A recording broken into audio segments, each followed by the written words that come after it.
السلام عليكم ورحمة الله وبركاته. ازيكم يا احلى مشاهدين؟ يا رب تكونوا بألف خير. الفيديو بتاعنا ده النهاردة يستحق قبل ما نبتدي تعملوا لايك ولايك ولايك ولايك، يستاهل مليون لايك. كبدة تحفة. هنسمي الله ونقول بسم الله الرحمن الرحيم، توكلنا عليك يا رب. وتعالوا نشوف هنعمل ايه. بس قبل ما نبتدي اعملوا لايك للفيديو، واللي ما اشتركش في القناة يشترك عشان هتنبسطوا معانا جدا جدا. وهقول لكم معلومات عمركم ما شفتوها قبل كده، وغير كده هتعجبكم جدا. ده نص كيلو من الكبده اللي هي بتاعت الايه، الفراخ. كنت محوشاها في التلاجة، يعني كل ما يبقى جايبه فراخ او حاجه بحوش الكبده بتاعتها دي. تعملها غدا، تعملها عشاء، تعملها فطار، زي ما تحبي. المهم والأهم في ده كله هي التركة اللي بتخلي الكبدة معاكي استحالة ومن رابع المستحيل يكون لها أي زفارة نهائيا، وهتاكلي كبدة ما حصلتش. عمرك في حياتك ما عدت هتعملي غير الطريقة بتاعتي دي، وأنا واثقة من كلامي وعايزة أثبت لك كلامي ده. جربيها وانت هتتأكدي من كلامي ده. حاجة مفيش بعد كده. شايفين اول ما بحطها وادي لها الصدمه، ما تقلبهاش، بس ما تاخد وتدي وتبدا تطلع الميه بتاعتها. هتاخديها وتصفيها بالشكل اللي حضرتك شايفاه ده، وترجعي تغسلي المقلايه بتاعتك او البوله بتاعتك وايه، وتحطها على البوتاجاز تنشفيها، وتحطي معلقه زيت. معلقه زيت مش اكتر. وبعد كده هتحطي البصل، دولت بصلتين زي ما حضراتكم شايفين. تقطعيهم برضو التقطيع اللي يعجبك. انا بحب اقطعها خشنه شويه عشان بحب البصل يبقى ايه، يعني ماشي مع الكبده، مع السمك بتاع الكبده. يعني ما بحبش انعمها قوي يا جماعه. وحابه تنعميها براحتك خالص، ده برضه يرجع لراحتك انتي. تمام. البصله بتاعتنا بنتبلها، يعني بصي بندبلها دبله، يعني مجرد ان هي تلاقيها ايه، دبلت معاكي كده بس. إيه مش اكتر. تمام. يا ريت تعملوا لايك من فضلك، لانه فعلا فعلا فعلا يستحق مليون لايك. صدقيني وهتجربي وهتدعي لي. تمام. بدأت زي ما حضراتكم شايفين اهو، دبلت معايا خلاص. طب ماشي خلاص اوكي. دولت 5 فصوص او 6 فصوص من التوم مقطعاهم، تقطعيهم تهرسيهم زي ما تحب برضو. وفي جنب كده انا مش هديلها لون، انا مجرد ان انا هخليها بس تاخد تطلع الريحة بتاعتها، وتبدأ في الاصفرار بس، انما تحمير مش هحمرها يا جماعة. تمام. خليكم معايا خطوة بخطوة، وهتشوفوا تكات وحركات ما شفتهاش قبل كده، وطعامة وريحة ما حصلتش. الكبدة بتاعت الفراخ دي يا جماعة ما عدتش هتحب ولا هي بعد ما تجربوا الطريقة دي بإذن الله، لأنها فعلا جميلة جدا جدا جدا ما تتخيلوش. بسم الله ما شاء الله، الريحة طلعت وإيه قلب الدنيا. طبعا التومة دي لما بتبقى في الزيت بقى بتدي ريحة رهيبة رهيبة رهيبة رهيبة، ما اقولكوش.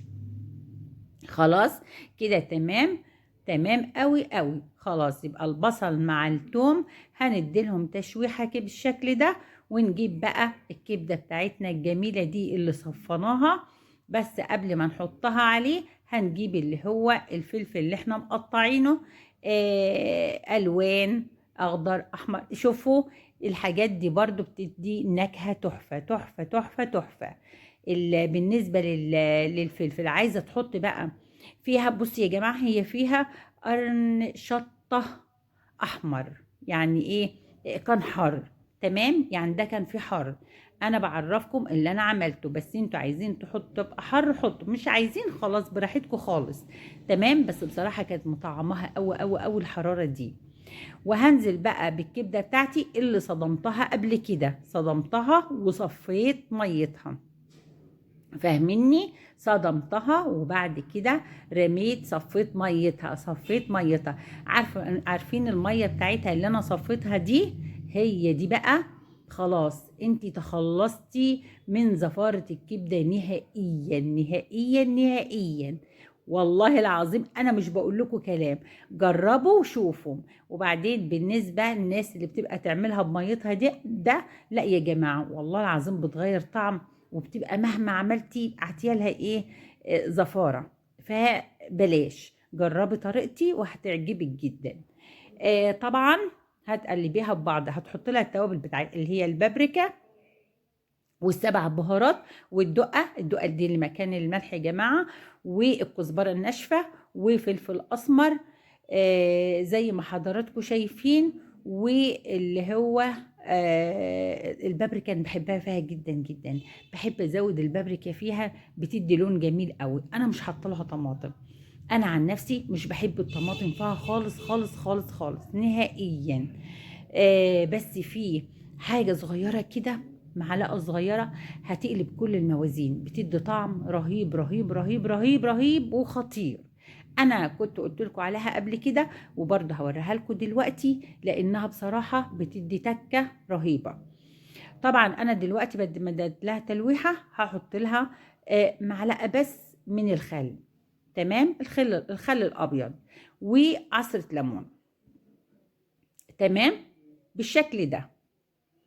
احنا لحد دلوقتي زي ما حضراتكم شايفين كل الحاجات اللي حطيناها اكيد طبعا هتطعمها طعامه ما حصلتش، هتخلي طبعا لا في زفاره ولا اي حاجه تشتكي منها نهائي، بالعكس انت مش هتدوقي ولا هتشمي غير حاجه كده خطيره خطيره خطيره خطيره خطيره خطيره ما تتخيلوش.